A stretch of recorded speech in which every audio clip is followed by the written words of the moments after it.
에이펙이 시작이 됐습니다. 에이펙이 뭔가 보니까 아시아 태평양 경제협력체라는 겁니다. 여러분 뉴스 계속 나오잖아요. 지금 온다 안 온다 말도 많았는데 트럼프 대통령이 경주에 왔습니다. 참 대단한 일이지요. 이 조그만 대한민국 경주에 이 회의가 있다고 이제 온 거예요. 뭐 중국에 시진핑도 온다고 말들 하는데 어떻게 뭐 오겠지요. 그래서 제가 이제 뉴스를 보니까 경주가 지금 엄청나게 지금 막 이렇게 삼엄하대요. 다른 사람이 잘 못 들어가고 철저하게 통제하고 있고 뭐 그렇다고 합니다.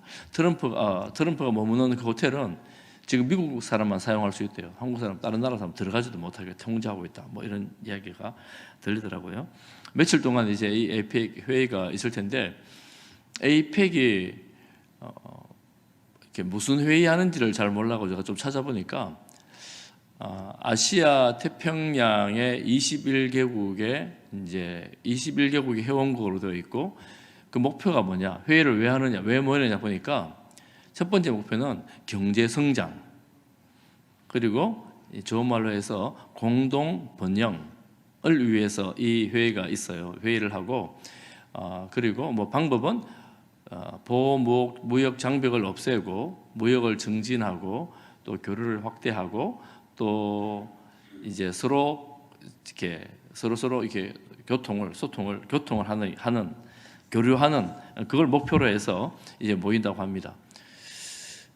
제가 보니까 목표는 너무 좋아요. 목표는 너무 좋은데 요즘 최근에 여러분 보시다시피 자국 보호주의 무역이 아주 뭐 세상에 유례 없이 이렇게 되고 있어서 이런 이상적인 목표를 잘 이루어낼 수 있을까는 잘 모르겠지만 어쨌거나 이런 목표로 모이는 회의니까 국가 정상이 모였으니까 정말 잘 회의해서 안전하게 잘해서 우리나라도 이럴 때 이름을 한번 내기도 하고 또 좋은 결과로 나라들이 서로에게 유익한 좋은 결과들이 나오기를 여러분 기도를 해야 될 것 같아요. 오늘도 함께 기도할 수 있기 바랍니다.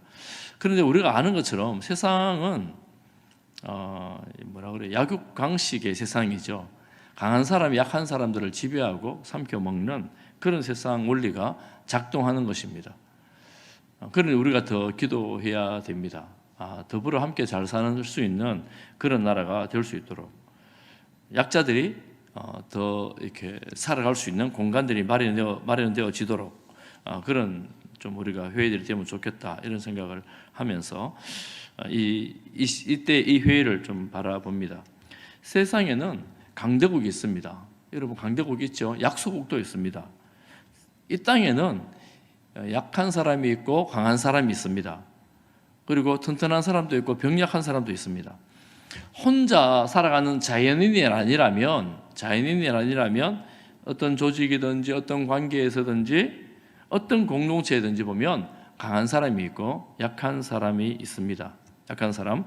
오늘은 그 사람들에 대해서 말씀을 한번 보려고 하는데 본문 말씀을 이렇게 읽고 이제 말씀을 보겠습니다. 긴장하셨죠?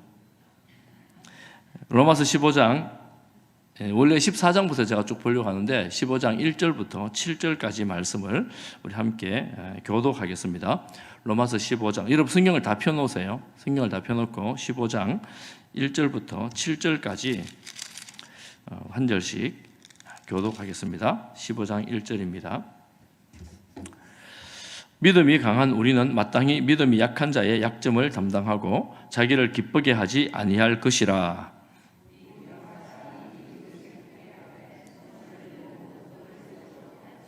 그리스도께서도 자기를 기쁘게 하지 아니하셨나니 기록된 바 주를 비방하는 자들의 비방이 내게 미쳤나이다 함과 같으니라.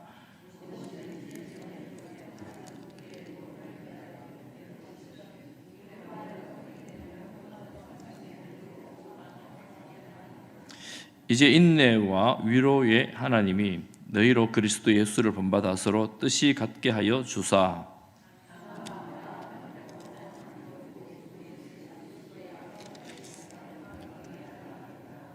7절을 같이 봅니다. 그러므로 그리스도께서 우리를 받아 하나님께 영광을 돌리심과 같이 너희도 서로 받으라. 아멘. 이 본문의 말씀은 14장 1절도 그렇고 15장 1절도 그렇고 교회 안에서 강한 자와 약한 자에 대한 말씀입니다. 세상처럼 교회 안에도 강한 자가 있고 약한 자가 있습니다.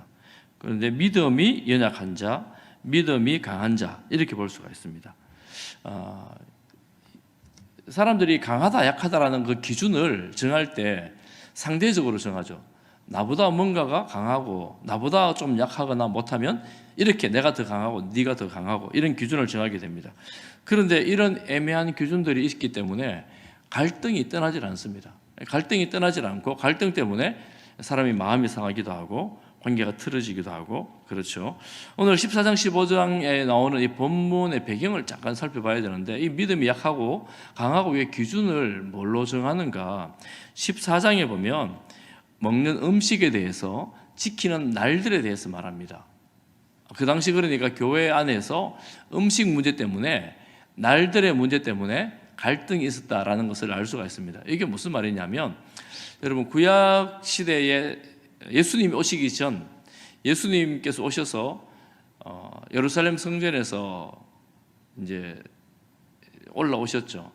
예루살렘의 성전에 있을 때는 이 사람들이 다 제사를 드렸습니다. 안식일을 다 지켰어요. 구약 율법을 다 지켰습니다. 그랬잖아요. 그러면 예수님께서 십자가에 죽으심으로 성전의 휘장이 쫙 찢어졌습니다. 그 말은 이제는 더 이상 죽어 부활하심으로 말미암아 제사를 드리지도 않아도 되는 짐승의 피가 아니고 예수님의 보혈로 이 죄가 우리가 사하여지게 되었습니다.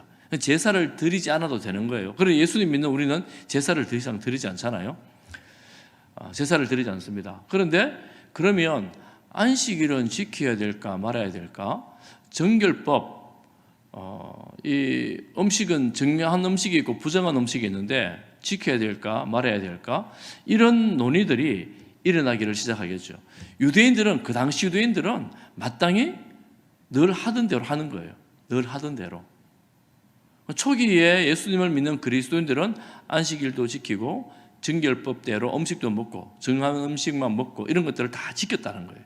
뭐 정하는 금식을 다 했다는 거죠. 구약의 율법을 그대로 다 지키면서 예수님도 믿었다. 그런데 이제 주후 70년 예루살렘 성전이 무너지면서 제사가 완전히 없어지게 되었다. 이렇게 봅니다. 제사를 드릴 성전이 없어진 거예요. 그런데 제사장도 사라집니다. 그 70년이 되면 제사가 완전히 없어지는 계기가 되었는데 그 전에는 아마 제사도 드리지 않았을까 이렇게 생각하는 사람들도 신학자들도 있습니다. 제사는 이후에 없어지니까 문제가 없는데 이방인 교회에 들어가니까 지금 로마서잖아요. 이방인 교회에 가니까 이 사람들이 유대인들은 음식법 때문에 이 절기 때문에 우리는 다 지켜야 된다. 음식 먹으면 안 된다. 이렇게 생각을 하고 신앙생활 예수님을 믿고 이방인들은 그건 무슨 소리냐. 그게 예수님 믿으면 괜찮지. 그거 이제 안 지켜도 되지 않느냐. 이렇게 생각하면서 충돌이 일어나고 갈등이 있습니다. 이 음식의 문제는 아주 예민한 문제였습니다. 베드로가 이방인 지역 교회 갔을 때에 이 문제 때문에 시험에 들기도 하죠. 그런데 이런 문제들 때문에 믿음이 연약한 자, 믿음이 강한 자가 나옵니다. 그러면 교회 안에도 오늘날도 있어요. 믿음이 연약한 자와 믿음이 강한 자가 있습니다. 자, 여러분 옆에 한번 보십시오. 서로 바라보십시오. 내 믿음이 강한가, 네 믿음이 강한가, 누구 믿음이 강한 것 같습니까? 누가 강하겠지요. 믿음이 강한 성도가 되시기를 바랍니다. 저는 우리 교회에 믿음이 강한 성도가 많아지기를 바랍니다. 그럼 여러분 믿음이 강하십니까? 잘 모르겠습니까? 자, 한번 보겠습니다. 여러분 오늘 이제 14장 말씀에 보면 1절에 보면 성경에 보십시오. 앞에 안 나옵니다. 성경 보십시오. 믿음이 연약한 자를 너희가 받되 그의 의견을 비판하지 말라 이렇게 말하잖아요.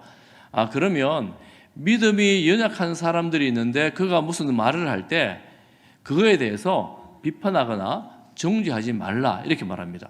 그러면 믿음이 강한 사람은 어떤 사람이냐 하면 믿음이 연약한 사람들을 배려하는 사람입니다. 그의 말을 들어주는 사람입니다. 그게 비록 잘못된 이야기를 할지라도 비판하거나 정죄 않고 들어주는 사람입니다. 이 말은 이제 뒤에 가면 더 선명하게 나오죠. 먹는 자가, 여러분 스스로 생각해 보십시오. 여러분 생각해 보세요. 음식을 자유롭게 먹는 자가 믿음이 강한 자일까요? 먹지 않는 자가 믿음이 강할 자일까요? 이 14장을 쭉 보면 이제 우리가 조금 헷갈릴 수가 있는데, 그리고 절기를, 날들을 다 지키자고 하는 자가 믿음이 강할 자일까요? 날들은 다 지키지 않다고 생각하는 사람이 믿음이 강한 자일까요?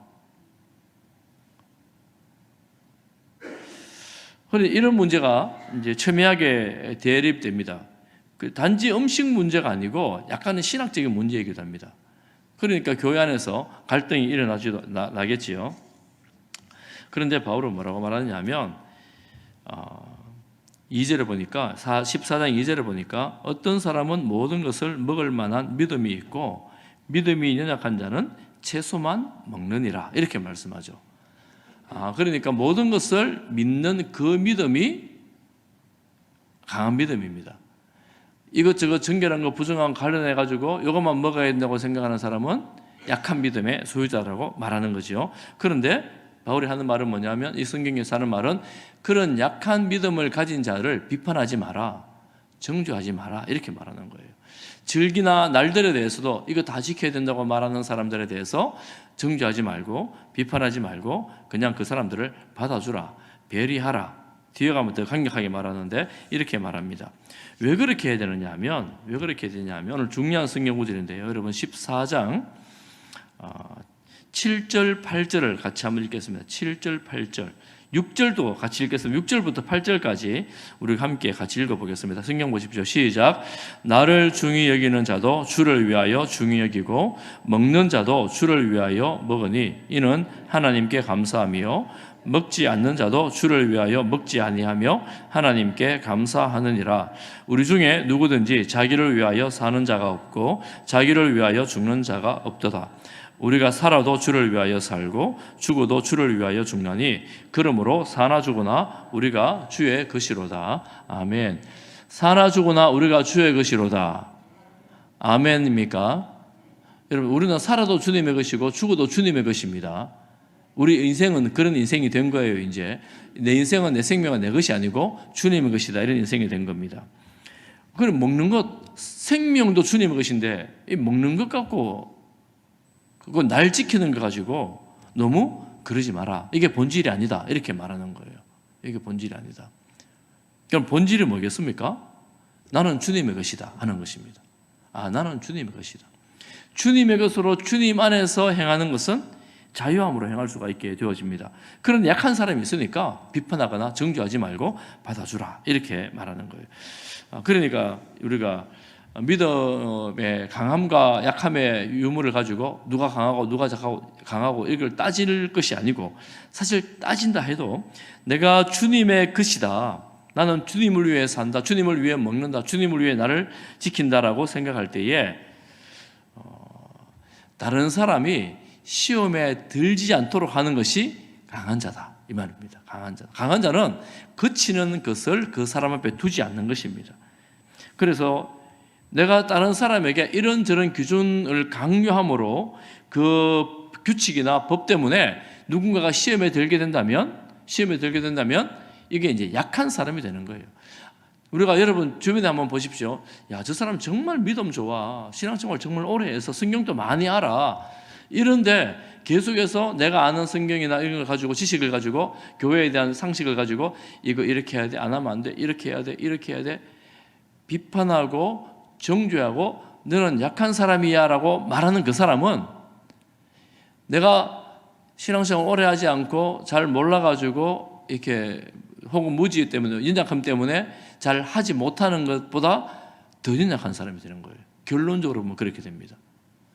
야, 이거 가르쳐줘야 되는데 비판하고 정죄할 것이 아니라 나도 주님의 것이고 형제도 주님의 것이기 때문에 함께 같이 겸손하게 가르쳐주는 것이지 비판하고 정죄하고 하는 것이 아니다라는 거죠. 그게 약한 거라는 거예요. 비판하고 정죄함으로 이 사람을 판단함으로 시험 들게 하는 거, 그게 약한 거라는 거예요. 그게 약한 거라는 거예요. 강한 거는 뭐예요? 강한 사람들은 그냥 다 받아주는 거예요. 그래도 괜찮아 이렇게 받아주는 거예요. 시험 들지 않게 하는 것입니다. 그리고 우리가 신앙생활을 오래 하다 보면 이럴 가능성이 조금 있죠. 왜 있겠습니까? 많이 알거든요. 익숙하거든요. 성경도 알고 교회도 알고 신앙생활에 대한 이런 저런 원리도 압니다. 그러다 보니까 잘 모르는 사람들을 판단하고 정죄할 가능성이 아주 많은데, 제가 옆에서 한 걸음 물러서서 옆에서 보면 본질적인 것 아닌 것을 가지고 이것 이렇게 해야만 된다고 말하는 것은 정말 위험한 것이다 이렇게 말씀드릴 수가 있습니다. 본질적이지 아닌 것을 가지고 이 사람을 판단하고 정죄하며 시험 들게 하는 것이 참 위험한 것이다. 그 마음이 많이 아프죠. 그런 일들을 그렇게 할 때에. 특히 이제 요즘은 정치적인 것들 때문에 교회들이 많이 혼란스럽고 시끄럽습니다. 여러분, 정치적인 것이 교회 안에서 행해져야 될 본질적인 것이 절대로 아닙니다. 절대로 아니에요. 그런데 이게 절대 진리처럼 선포하면서 교회가 이렇게 해야 된다고 말하는 것은 굉장히 위험한 태도다 이렇게 말씀할 수가 있습니다. 그러니 우리가 신앙생활할 때 좀 유의하고 조심해야 되는구나. 정말 본질이 무엇인가? 우리는 본질을 잘 알고 있어요. 하나님을 사랑하고 또 이웃을 사랑하는 것, 이런 기준으로 주님 보는 거예요.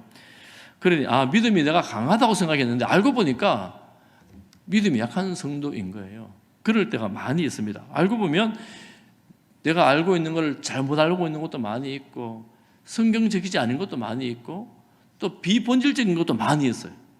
이걸 가지고 계속 강요하고 주장하다 보니까 이게 이제 혼란스러워지는 거예요. 그러니까 교회가 성경에도 말하죠. 많이 선생되지 마라 이렇게 말씀합니다. 선생되려고 하면 제도를 알아야 되는데 제도를 알지 못하고 가르치면 굉장히 또 위험해지는 거 아니겠습니까?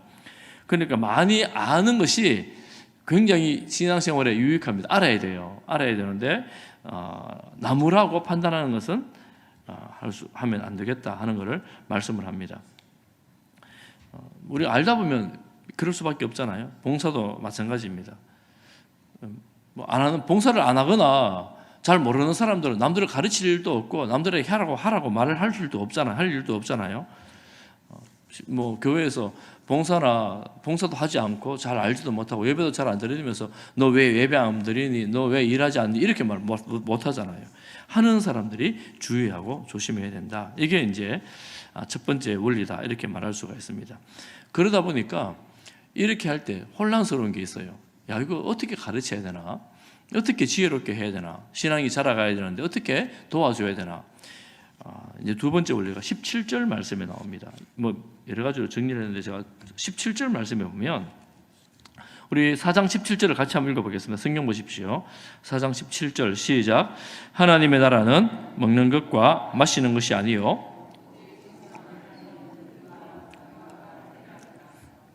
하나님의 나라는, 지금 이게 먹는 음식 문제 때문에 나온 것인데 이런 것 갖고 다퉈가지고 싸우는 것이 아니다라는 거예요. 이게 그 당시로서는 신학적인 문제고 애매한 문제였지만 이게 본질이 아니라는 거예요. 하나님 나라는 뭐냐? 평강과 희락이다. 우리가 신앙생활 할 때 잘 모르겠는 것이 있거든. 하나님 나라의 원리를 생각하면 돼요. 하나님 나라는 평안하고 기쁨이 있는 나라인데 내가 저 사람을 상하게 하고 힘들게 하고 고통스럽게 하면 기쁨이고 평강이고 다 사라지는 거예요. 다 사라지는 거죠. 그러니 그 하나님 나라의 원리를 본다면 내가 지금 하는 말이, 내가 하는 이 행동이 이 사람에게, 성도에게 기쁨을 주고 평안을 주는가? 라고 생각을 해보면 대부분 정리가 좀 됩니다. 내 권리나 나의 어떤 이익 때문에, 나의 기쁨 때문에 일단 상대방을 이렇게 무시한다든가 편견을 가지고 소유를 시킨다든가 이렇게 하는 것이 하나님 나라의 원리가 아닌 거지요. 아닌 거지요. 그래서 우리가 하나님 나라의 원리를 교회 안에서 생각할 때 내가 어떻게 말하고 어떻게 행동하는 것이 이 공동체의 평안이 오고 이 공동체의 기쁨이 오게 되는가? 여러분, 한 걸음만 멈춰 생각을 해보면 많은 경우에 이해가 되어지고 많은 경우에 해결이 되어집니다. 야, 이 음식 먹을까 말까? 이 날 지킬까 말까? 하나님 나라의 원리로 생각을 하는 거예요. 하나님의 기쁨과 평안이라 그러는데 이 공동체 안에 하나님의 기쁨과 하나님의 평안을 위해서 내가 자제해야 될 것도 있고 내가 더 열심히 해야 될 것도 있겠구나라는 것을 생각해 볼 수가 있습니다. 여러분 18절 말씀 한번 보십시오. 같이 읽어보겠습니다. 14장 18절 성경 봅니다. 시작. 이로써 그리스도를 섬기는 자는 하나님을 기쁘시게 하며 사람에게도 칭찬을 받느니라. 이 예수 믿는 사람이 이런 사람이에요.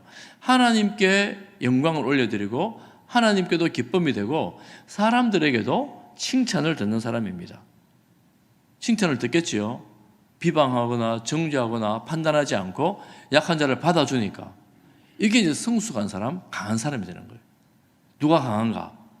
사람들에게도 칭찬을 듣고 하나님께도 영광을 올려드리는 그가 강한 사람이다. 강한 사람은 이런 결과가 나타나게 됩니다.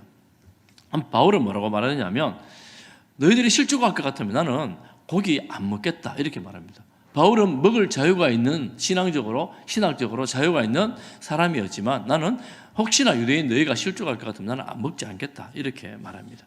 포도주도 마시지 않겠다 이렇게 말합니다. 그러니까 이게 신앙생활을 하면서 하나님 나라의 원리, 평화, 화평, 그들의 공동체의 기쁨을 생각하면 내가 어떤 부분에서는 자제를 하고 절제를 하고 어떤 부분에 있어서는 또한 더 적극적으로 행해야 될 것들을 생각할 수가 있죠. 그리고 또 한 가지 원리가 15장 1절에서 3절에 보면 이렇게 말합니다.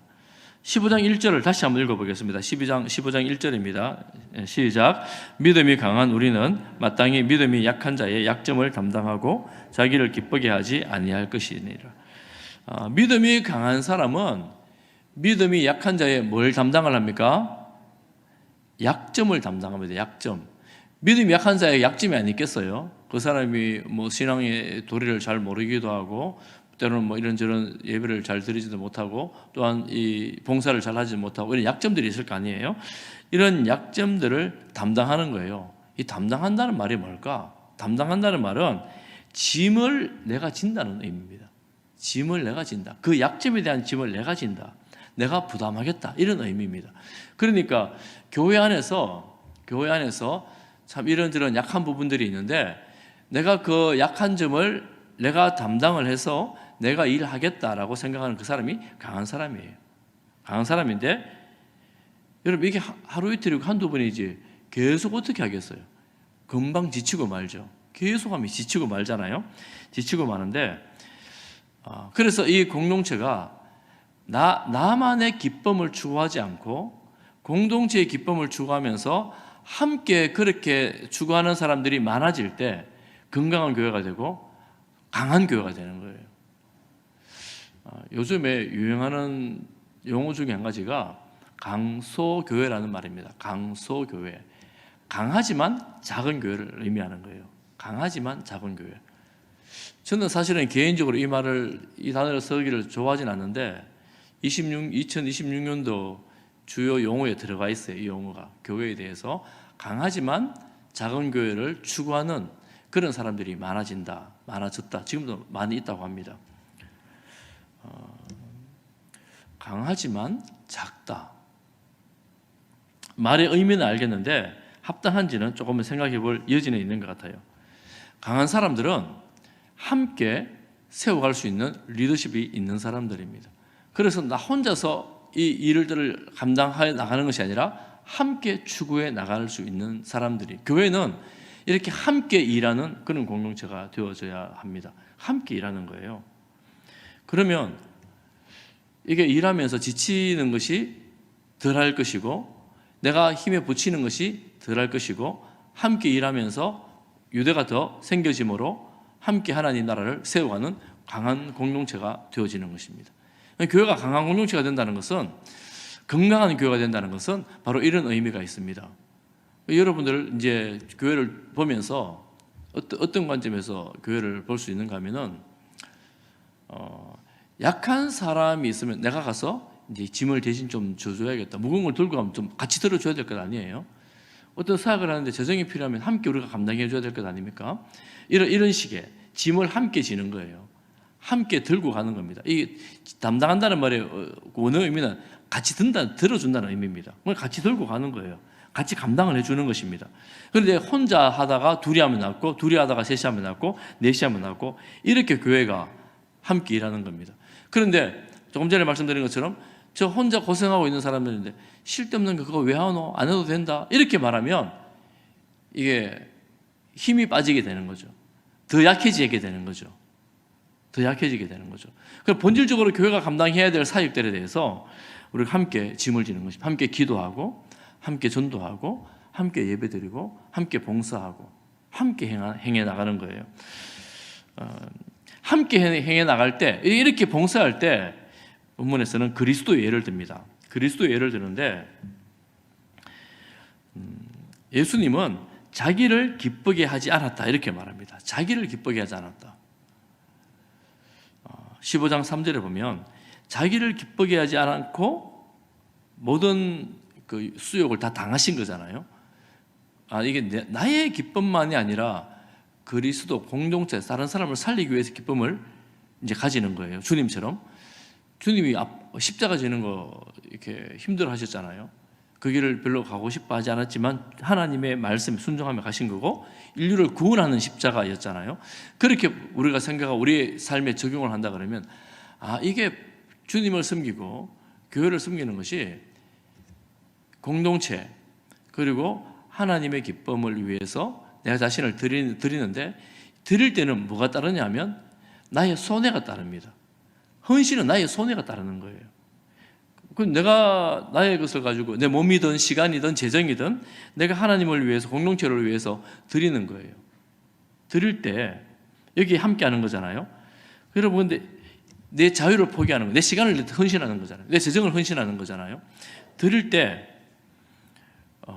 하나님의 놀라운 기쁨이 그 가운데 있어지게 됩니다. 그게 없으면 못해요. 헌신하는 즐거움, 그리고 섬기는 즐거움, 나눔의 기쁨을 누리지를 못합니다. 그런데 이게 의무감으로 하는 것은 이게 참 한계가 있습니다. 그래서 의무감보다는 하나님 주시는 기쁨 가운데의 그런 일들을 함께 해나가는 교회가 건강한 교회입니다. 강한 교회가 되는 거예요. 여러분 주변에서 못하는 사람 보고 뭐라 하는 것이 아니라 하는 사람과 함께 열심히 힘을 내는 겁니다. 예수님은 얼마나 헌신하셨습니까? 하나님과 함께 하늘에 계신 그분이 당신이 창조한 시공간 안에 들어오셨어요. 시공을 초월해 계신 분이 시공간 안에 들어와셔서 엄청난 제한을 스스로 받으셨습니다. 여러분 이거는 사실은 우리가 다 이해하지 못하는 엄청난 제한에 스스로 갇히신 거예요. 이만큼의 자기를 포기하신 거죠. 내려놓으신 거죠.